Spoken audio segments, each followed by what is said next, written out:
வணக்கம். நான் தான் உங்கள் அக்கறையாரம் பேசுகிறேன். நீங்கள் ஒரு குட்டியாக சொல்ல போகிறேன். ஒரு மல்யுத்த வீரர் இருந்தார்.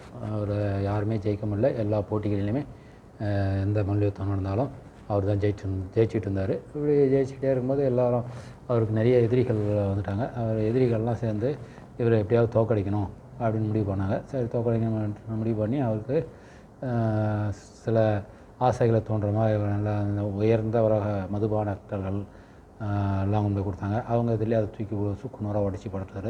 அவர் வெவ்வேறு யுக்திகளை கையாண்டாங்க. அவர் எதுக்குமே அவர் இது பண்ணல, விசாரிக்கலை. அவங்க சொல்கிறதுக்கு எதுவும் கேட்கல. அவர் மட்டும் அவருடைய வேலையை பார்த்துட்டு இருந்தார். இவங்களுக்கு சரி, அவரை கொண்டுட்டா கூட அவரை யாரும் சாவர வரைக்கும் அவரை தோக்க அடிக்க முடியல அப்படின்ற ஒரு நல்ல பேரோட போயிடுவார். அதுவும் தப்பு. எப்படியாவது இவரை தோக்கடிக்கணும் அப்படின்ட்டு எல்லாம் முடிவு பண்ணுறாங்க.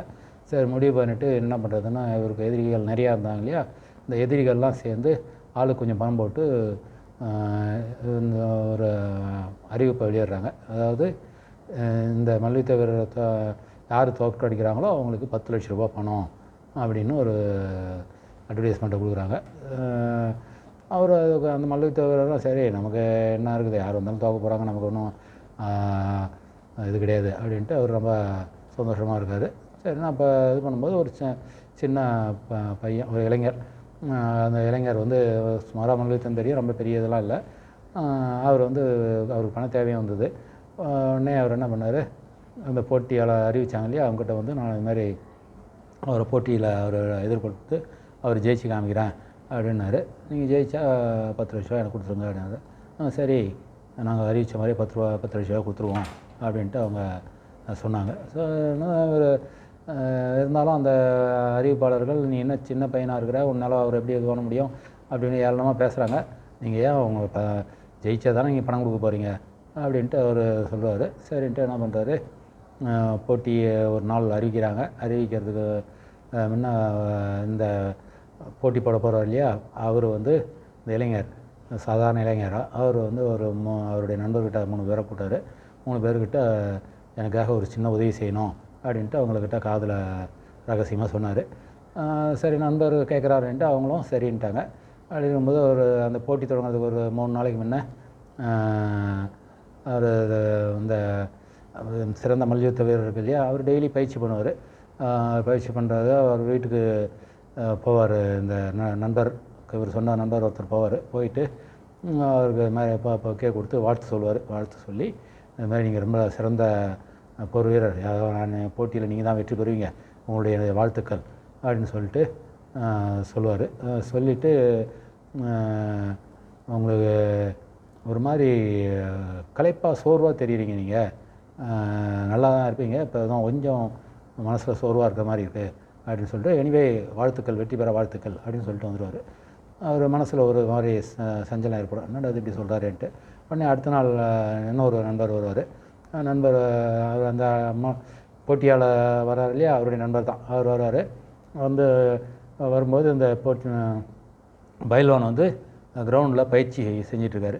பயிற்சி செஞ்சுட்டு இருக்கும்போது வராரு. மறுபடியும் இந்த ரெண்டாவது நண்பர் வரார். அவருக்கு ஒரு பொக்கே கொடுத்துட்டு, வாழ்த்துக்கள், இதுமாரி உங்களால் ஜெயிக்க முடியாத விஷயமே கிடையாது, நீங்கள் தான் ஜெயிப்பீங்க அப்படின்ட்டு அவரும் வாழ்த்து சொல்லிட்டு, ஆனால் எனக்கு ஒரு சின்ன இது, இப்போ நீங்கள் இப்போ ஓடி வந்ததில் உங்களுக்கு இறைக்குது, உங்களுக்கு மூச்சு இறைக்குது, ஒரு மாதிரி மனச்சோர்வாக இருக்கிறீங்க, இதுக்கு மேலே அது மாதிரிலாம் இருக்க மாட்டீங்க, எவ்வளோ நாள் ஓடினாலும் நல்லா ஃபிட்டாக இருப்பீங்க, அப்போ கொஞ்சம் உங்கள் மனசில் ஒரு தளர்வு இருக்குது அப்படின்ட்டு ரெண்டாவது ஆளும் சொல்லிட்டு போவார். இப்பயும் அவர் என்னடான்னு ஒரு மாதிரி மனசில் சஞ்சலத்தோடு இருப்பார். அடுத்தது 3 நாள் போட்டி தொடங்குது. அன்றைக்கி தான் போட்டி தொடங்குது. போட்டி தொடங்குற நேரத்தில் ஒருத்தர் ஓடிடுவார். எல்லாம் ஒரு வாழ்த்து ஆரவாரமாக சொல்லிடுவாங்க. கடைசியாக ஒருத்தர் வருவார். அவர் பக்கையை கொடுத்துட்டு, நான் உங்களுடைய தீவிர ரசிகர், இந்த ரசிகர், நீங்கள் தான் இந்த போட்டியில் வெற்றி பெறுவீங்க, வாழ்த்துக்கள் அப்படின்ட்டு கை கொடுக்குறாரு. கை கொடுத்தோடனே அவர் சொல்கிறாரு, என்ன நீங்கள் கை கொடுத்தா என் கையை அப்படியே நசுங்கி முடிகிற மாதிரி கொடுப்பீங்க, இன்றைக்கி கை கொடுக்கும்போது அந்த இது இல்லை, கம்பீரம் இல்லை, ஒரு மாதிரி தளர்வாக இருக்கீங்க அப்படின்னு சொல்கிறார். ஸோ 3 பேருமே அவரை பாராட்டுற மாதிரி பண்ணி அவரை நெகட்டிவாக சொல்லி டிமோட்டிவேட் பண்ணிடுறாங்க. அது போட்டியும் ஆரம்பிக்குது. போட்டி நடக்குது. போட்டி நடக்கிற நேரத்தில் இவருக்கு மனசில் இந்த 3 பேர் சொன்னதே மனசில் திரும்ப வந்துக்கிட்டே இருக்குது. அவர் அப்போ நம்ம ஏதோ வீக்காக இருக்கிறோம் இறைக்குது, கையெல்லாம் நடுங்குது அப்படின்னு நினைக்கிறாரு. அப்படி அதுவே அவருடைய வெற்றி அது பண்ணது. இந்த நேரம் பார்த்து அவர் மனசில் சஞ்சலமாக இருக்கிற நேரத்தில் அந்த எதிரியை அடித்து அவரை வீழ்த்திடுறாரு. அந்த சாதாரண ஆள் ஜெயிச்சு வெற்றி பெற்றுறார். இந்த ஆள் தோத்துறார். அவருக்கு அறிவித்த மாதிரி 10 லட்சம் ரூபாய் பணத்தை கொடுத்துட்றாங்க. அதில் என்ன தெரியுன்னா, எவ்வளோ பெரிய வல்லவர், எவ்வளோ சிறப்பானவராக இருந்தால் கூட அவர்கிட்ட இருக்கிற பாசிட்டிவாக சொல்லாமல் 1-2 நெகட்டிவ் இருக்கும். இல்லை தேவையில்லாமல் அவரை டிமோட்டிவேட் பண்ணிக்கிட்டே இருந்தால் அவர் எப்படி சாதிக்கிறவரும் அவர் மனசு தளர்ந்து போய் எதையும் செய்யாமல் வாழ்க்கையில் வெற்றி பெறாமல் தோல்வியை தான் தருவார். அதனால் மனிதனுக்கு உடல் பலம் எவ்வளோ இருந்தாலும் மனபலம் இருந்தால் தான் வெற்றி பெற முடியும்ன்றது தான் அந்த கதையை சொல்கிறோம். நன்றி, வணக்கம்.